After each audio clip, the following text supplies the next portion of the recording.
The Hurt Locker. Hello ladies and gentlemen, jury, I'm Dan the Movie Man, and in the run-up to Catherine Bigelow's new movie, Detroit, I thought I would review her Academy Award-winning movie, The Hurt Locker.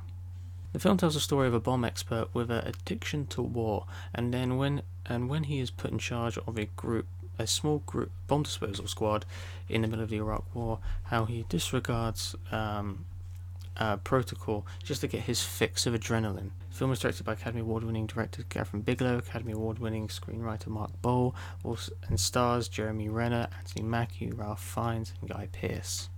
As I've said, this film has won multiple Oscars, 6 in total, and when this came out, and I think it still is, it's the lowest-grossing Academy Award-winning movie to date.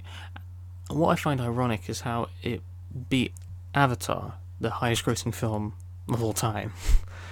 What is most interesting about this is that I think this is when the Academy chose the political choice over the cinematic feat.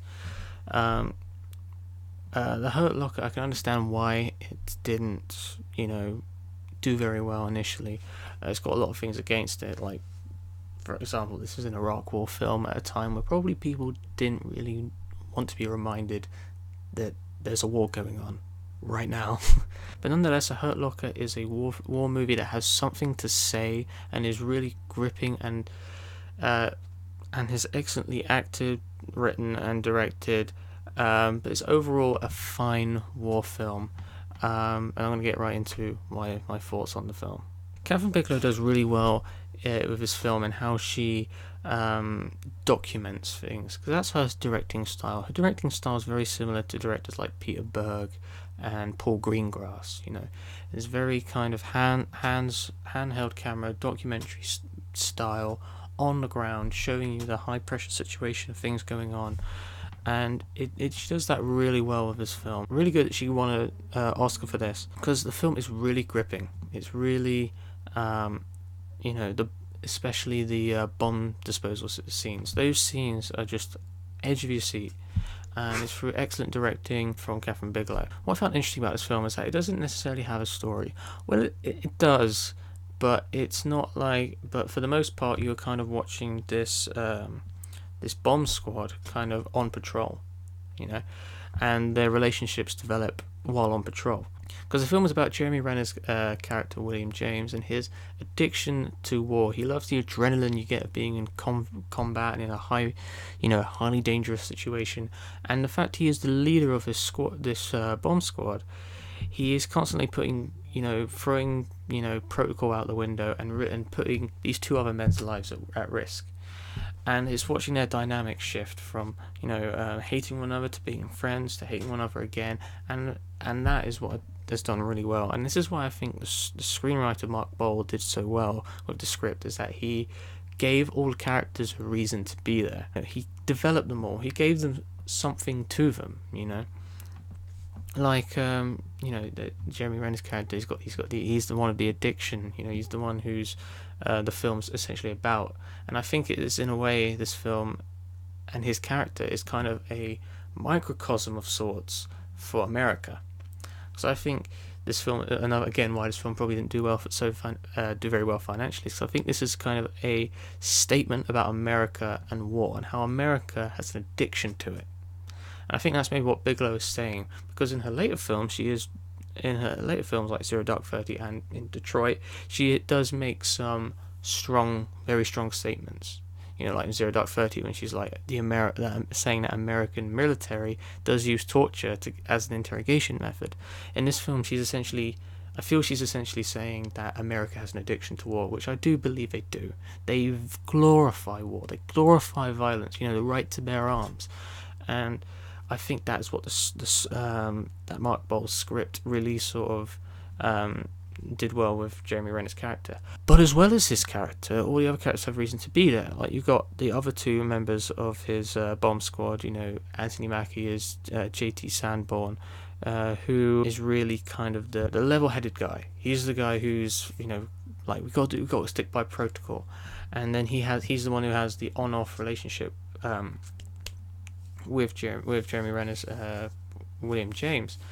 Then there's the third character, Owen, and how he has he's struggling, and how he's struggling with it all. He's like the baby in the relationship. Anthony Mackie and Jeremy Renner are like the mum and dad. He's like the baby, and he keeps seeing the doctor or therapist. I think it's a therapist who's there, and their relationship dynamic is quite interesting, and it becomes more important as the film develops. And so each character is given development, and I think that is what the script did so well. Although the story is essentially quite simple, it's a bomb squad patrol. It's a bomb squad on patrol, and their relationships develop, but the relationships are developed very well. Speaking of character developments, I think the best one in this film is by far Jeremy Renner's character William James, and the kid Beckham. This really kind of adds to his character. The interesting thing about the character William James is that he does have things to live for. Yet he keeps putting himself in life-threatening or potentially life-ending situations, and that was the most interesting thing, because that was kind of like a reminder of home for him in a way. And I really liked their dynamic. Their dynamic worked probably the best in the film, and ended up kind of having the biggest kind of impact overall. As I'm going on all about the character development, I think it's needless to say that the acting in the film is great. It's fantastic. Jeremy Renner is earned an Oscar nomination for this, and rightfully so. Anthony Mackie does great in this film. He's quite kind of underrated in a way. I know he's in the Marvel universe, and so is Jeremy Renner and everything. And he does get some good movies, but he doesn't really get time to really shine.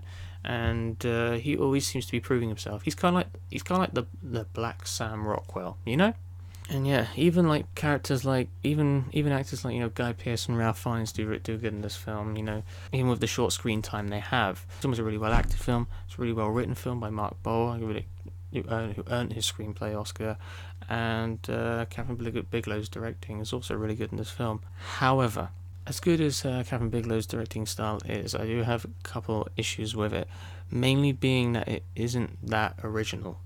It's great that she won her Oscar, and I think that personally she does do really well in this film. She does make a really gripping war movie, and has great character development, and it's great and all. But it's very, very similar to, as I've said, Peter Berg and Paul Greengrass, the documentary kind of action, shaky handheld camera, that they've both shown in their films. But the thing is how I think she does it the worst of the three.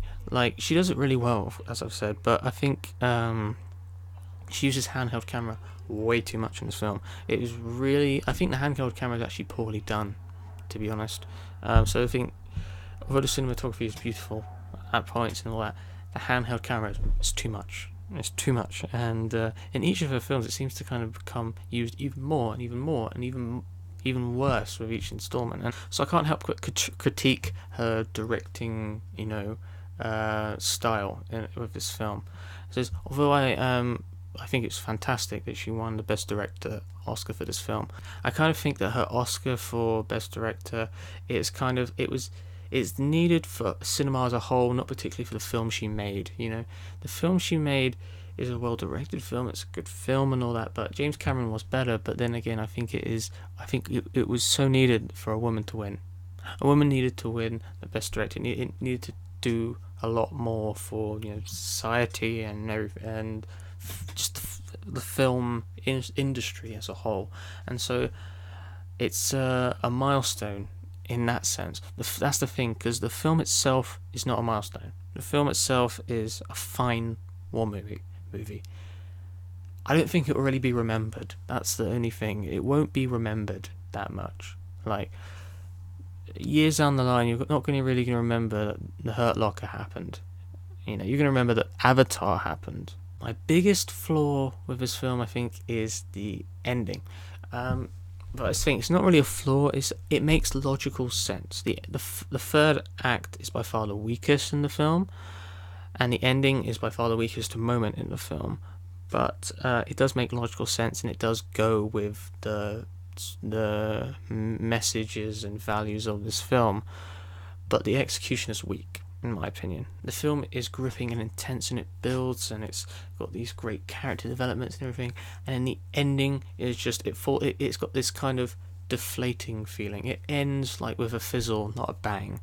And I think that, and although I think maybe that was the aim they were going for with this film, it just when things end with a fizzle, you're never gonna think it's great, are you? You know, you want things to kind of have a good ending, you know, a strong ending. But when things fizzle out, which I think is probably attempted to do, you feel a bit like, no one feels great when a film fizzles out, and that's what this film does. And I think that's kind of why I probably think this film isn't as good as it is, because it ended on such a low after being so good. But overall, The Hurt Locker is a fine war film. There's too much handheld camera, and Bigelow's directing style is a bit too similar to Paul Greengrass and Peter Berg.